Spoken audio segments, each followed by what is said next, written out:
नसरापूरमधील अत्यंत संतापजनक घटनेचे पडसाद आता राज्यभर उमटताना दिसत आहेत. गावकऱ्यांमध्ये तीव्र संतापाची भावना असून न्यायासाठी जोरदार मागणी केली जात आहे. या पार्श्वभूमीवर स्थानिक आमदार शंकर मांडेकर यांनी आदिती तटकरे, महिला व बाल विकास मंत्री यांच्याशी दूरध्वनीवर संपर्क साधून परिस्थिती नियंत्रणात आणण्याचा आणि गावकऱ्यांची समजूत काढण्याचा प्रयत्न केला. तसेच मुख्यमंत्री देवेंद्र फडणवीस आणि पालकमंत्री सुनेत्रा पवार यांच्याशी संपर्क साधण्याचा प्रयत्न केला, जेणेकरून प्रशासन पातळीवर तातडीने कारवाई होऊ शकेल. दरम्यान संतप्त गावकऱ्यांनी जोरदार आक्रोश व्यक्त करत आरोपीला आमच्या ताब्यात द्या किंवा त्याला फाशी द्या अशा तीव्र मागण्या केल्या आणि त्या भूमिकेवर ठाम राहिले. परिस्थिती आणखी बिघडू नये म्हणून आजी माजी आमदारांसह स्थानिक नेत्यांनी एकत्र येत गावकऱ्यांची समजूत काढण्याचा प्रयत्न केला. यामध्ये माजी आमदार संग्रामदादा धोपटे यांनीही आपल्या भावना व्यक्त केल्या.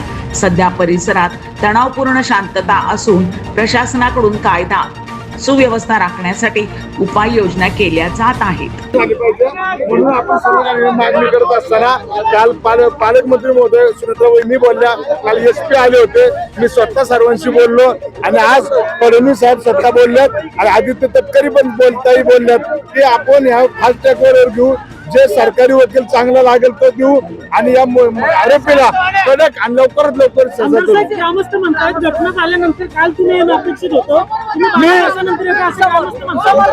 मी इथेच होतो,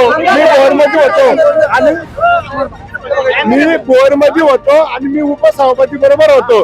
ही घटना कळल्या मी गेलो, लगेच PI फोन केला, आरोपी अटक केलाय. मी म्हणत होतो अटक करण्यापेक्षा लोकांनी जर हातात घेतला असता तिथेच मारला असता तर मी त्याचं समर्थन केलं असतं, परंतु पोलीस स्टेशनला तो हजर झाला आणि नंतर पोलिसांनी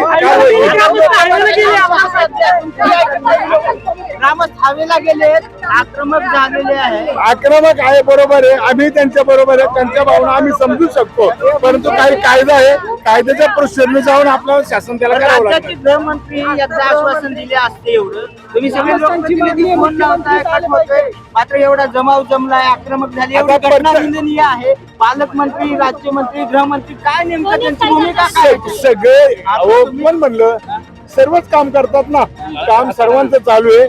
आरोपी अटक आहे, परंतु त्याला आता अटक असल्यामुळे त्याला आता शासनाच्या काही जी प्रोसिजरने त्या प्रोसिजरनेच काम करावं लागणार आहे.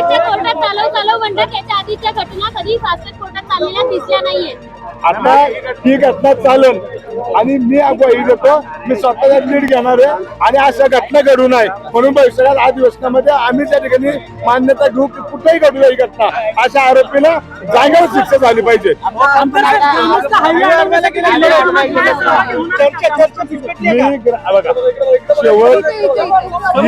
प्रत्येक जण आक्रमक आहे मला मान्य आहे, परंतु काही गोष्टी आपण समजून घेतल्या पाहिजे, ज्या आपल्या हातात नाही. काही गोष्टी समजून घेऊन आपण या मुलीला न्याय कसा मिळण्याचा प्रयत्न केला पाहिजे. आरोपीला फाशीशी आमच्या हवाले करा म्हणून काय सांगतात? नाही, साहजिक लोकांचा उद्रेक आहे की आम्हाला त्या आरोपीला आमच्या ताब्यात द्या, आम्हीच त्याचा न्याय निवाडा करू. परंतु न्यायालयाची बाजू असेल किंवा कायदा सुव्यवस्था असेल, या सर्व गोष्टीचा विचार करता माननीय मुख्यमंत्री महोदयांनी स्पष्ट असे निर्देश त्या ठिकाणी दिलेले आहेत. काल माननीय गिल साहेब यांनी सुद्धा लेखी स्वरूपामध्ये त्या ठिकाणी दिलेला आहे.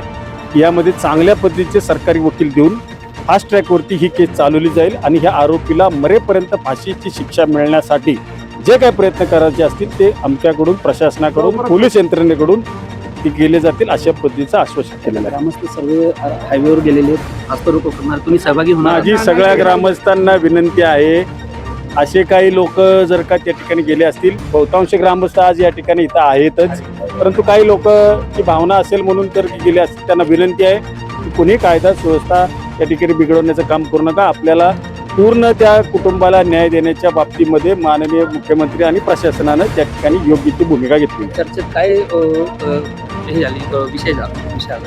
आणि ही जी घटना घडली काल, त्या घटनेचे पडसाद सर्वंद महाराष्ट्रात, देशभरामध्ये त्या ठिकाणी उमटत आहेत आणि अतिशय निंदनीय घटना आहे. कारण की भोर तालुक्यामध्ये अशा पद्धतीची घटना आजपर्यंत कधी घडली नाही आणि पहिली घटना आहे. आणि नसरापूर एक मोठं बाजारपेठेचं गाव आहे, मोठी लोकसंख्या असणारं गाव आहे आणि ही मुलगी तिच्या आजीकडे त्या ठिकाणी सुट्टीच्या दिवसात त्या ठिकाणी इथं आलेली होती. निष्पाप मुलीवरती आज हा प्रसंग त्या ठिकाणी ओढवलेला आहे. निश्चितच निंदनीय आणि खरं तर माणुसकीला काळिमा फासणारी ही घटना आहे. आमची सगळ्यांची मागणी आहे. साहजिकच अशा अनेक घटना समाजामध्ये घडत आहेत. त्या घटनेनुसार ज्या पद्धतीचं न्यायनिवाडे होतात, फास्ट ट्रॅकवरती केस घेतली जाते आणि चांगले सरकारी वकील देऊन जे निर्णय घेतले जातात त्याच पद्धतीचा न्याय या पीडितेला आणि त्यांच्या कुटुंबाला मिळाला पाहिजे अशी आमची मागणी.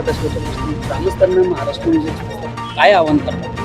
ग्रामस्थांना माझं आव्हान आहे, काल रात्री रास्ता रोको झाला, त्या अनुषंगाने याची दखल प्रशासनाने घेतली. माननीय मुख्यमंत्री महोदयांनी याबद्दल माननीय SP साहेब संदीप गिल यांना देखील सूचना दिलेल्या आहेत. माननीय चंद्रकांत दादा पाटील यांनी देखील सूचना दिलेल्या आहेत आणि त्या सूचनेनुसार त्यांनी लेखी स्वरूपामध्ये काल रात्री आम्हाला त्या ठिकाणी लेखी आश्वासन दिलेलं आहे की या आरोपीला चांगल्या पद्धतीची कडक कारवाई करून मरेपर्यंत फाशीची शिक्षा देण्याच्या संदर्भामध्ये आणि फास्ट ट्रॅकवर केस चालवण्याच्या संदर्भामध्ये त्यांनी आम्हाला आश्वासित केलेलं आहे. आणि हे आश्वासित केलेलं असल्यामुळे आता आपण कृपा करून कायदा सुव्यवस्था बिघडण्याचं काम कुणी करू नये, सगळ्यांनी शांतता पाळावी अशी मी सगळ्यांना आव्हान करतो.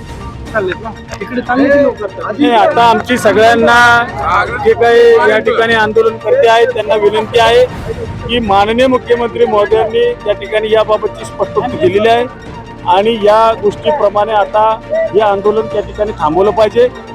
या ठिकाणी कायदा सुव्यवस्था कोणी हातात घेऊ नये अशी सगळ्यांना माझी विनंती. मागणी एकच आहे, जर भारतात कायदा कधी बसू नये. आता मागाशी एक लेडीज पोलीस आल्या, त्या म्हणल्या 2015 नंतर कायदा मजबूत झालाय. मग त्याच्या पाठीमागे काय कायदाच नव्हता का भारतात? तो कार्यकर्ता त्यांनी गुन्हेगारांनी 2 गुन्हे करून सुटलाय बाहेर. सुटलाच कसा? त्याला जामीन दिला कुणी?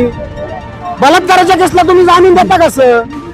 आणि जर तुम्हाला त्यावेळेस पुरावे नाही भेटले, पोलीस आता म्हणतात आम्हाला तपास करू द्या, पुरावे गोळा करू द्या. 2 गुन्हे केले तेव्हा तुम्ही पुरावे नव्हते गोळा केले का? झोपला होता तुम्ही? झोपलाच असताल ना. आता जण म्हणतात पोलीस आता काय म्हणले, ते लेडीज पोलीस होते, त्या मॅडमचं नाव नाही मला माहिती, त्या म्हणले की आता आम्ही आलो, पूर्वीचं आम्हाला माहित नाही. अहो पूर्वी तुम्ही नव्हता पण तुमच्या जागा दुसरा पोलीस तर होता ना. तो काय करप्शन होता का? करप्ट होता का तो कार्यकर्ता पोलीस? त्यांनी जे त्याला हे केलं त्याच्या विरोधात तुम्ही पुरावे तर गोळा केले असतील ना. तुम्ही आता पोलिसांनी म्हणलं ह्या अगोदर पण 2 केस त्यांच्यावर लागलेले आहेत 2015 आणि 1998 तर त्याविरोधात तुम्ही काय सांगता? त्याच्यावर ते जामिनावर बाहेर आमचं म्हणणं एकच आहे साहेब, बलात्कारच्या केसला तुम्ही जामीन देताच कसं? तो त्यांनी 98 ला करू, 2000 ला करू, नाही तर कितीला पण करू, तुम्ही त्याला जामीन देणं नाही. जामीन शक्यच नाही ना साहेब बलात्कारच्या केसला. आणि त्याच्या भावाच्या पोरीवर केलाय त्यांनी, असं नाही ना बाहेर कुठे केलाय. आणि पुरावे तर आहेत ना पोलिंगकडे. गावकऱ्याची भूमिका काय? आमची त्याचा एन्काउंटर करा, गृहमंत्र्यांनी त्याचं एन्काउंटर करावं, त्याला फास देऊन टाका इथं चौकात. आमचा पब्लिकच्या ताब्यात आहे त्याला. आमच्या बहिणीला रात्री तुम्ही पोस्टमॉर्टमला घेऊन गेले, मेडिकल करायला घेऊन गेले. त्या माणसाला तुम्ही 10 मिनिटं आमच्याकडे द्या, 10 मिनिटात त्या माणसाचं पोस्टमॉर्टम करायला घेऊन द्या, पण त्याला 10 मिनिटं आमच्याकडे द्या, एवढीच मागणी. मागणी काय? तुम्ही रास्ता रोको करणार आहात तर पुढची भूमिका काय राहणार? आता पुढची भूमिका आमच्या जे वरिष्ठ घेतील त्याच्यावरती आम्ही. लहान मुलाला जेवढे यत्न झालेत ना एवढ्याच यातना त्याला झाले पाहिजे. एन्काउंटर वगैरे काय नाही. काय नाही साहेब, हे फक्त त्यांचं आहे ना प्रोपगंडा आहे. पब्लिकला फक्त गुमराम करायचं त्यांना, बाकी काय नाही. त्यांना जर करायचं असतं त्यांनी रात्रीच केलं असतं. एखाद्या मोठ्या पैशावाल्याच्या घरात झालं ना, पोलीसवाले आरोपीला चौकी पण दाखवत नाहीत, बाहेरच्या बाहेर एन्काउंटर करतात. गरीबाच्या घरात झालंय त्यामुळे कुणी काय बोलणार नाही. गरीबाच्या घरात झाले ना म्हणून कुणी काय बोलणार नाही. एखाद्या जागीरदारच्या घरात झालं असतं ना, त्याला चौकी नसती दाखवली यांनी, बाहेरच्या बाहेर एन्काउंटर करून मारून टाकला असता. मग आम्ही काय भारताचे नागरिक नाही का? आम्ही माणसं नाहीत, आम्ही काय जनावर आहेत का इथं? तुम्ही म्हणताय मनोरुग्ण येतो, तो काय दूध खातो का जेवणाच्या टायमिंगला? जेवणच करतोय ना, जेवण करतोय का नाही? मग तुम्हाला कळलं पाहिजे ना. मनोरुग्ण तुम्ही म्हणतात कसं त्याला? 3 टाइम काय 3 गुन्हे करतोय तो, 3 गुन्हे, एकच गुन्हा 3 वेळा. तुम्ही त्याला सोडताच कशाला? द्या ना 10 मिनिटं पब्लिककडे. तुम्हाला तुमची नोकरी द्यारी आहे का पोलिसांना? बदली करून घ्या, द्यायच्या आधी 5 मिनिटं तुमचं ट्रान्सफर करा, म्हणा बाबा चौकीत माणसं आली घेऊन गेली, त्याला द्या ना 10 मिनिटं आमच्याकडे, आम्ही करतो काय करायचंय ते. तुमची गरज नाही आणि प्रशासनावरती आमचा विश्वास नाही. प्रशासन भंगार प्रशासन आहे भारताचं, विश्वासच नाही त्यांच्यावर. ते काय आम्हाला न्याय देऊ शकत नाहीत.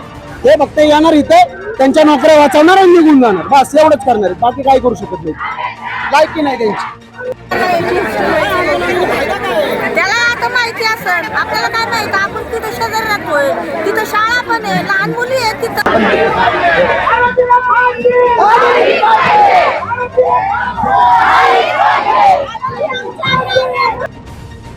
पारस मुथा यांचा रिपोर्ट.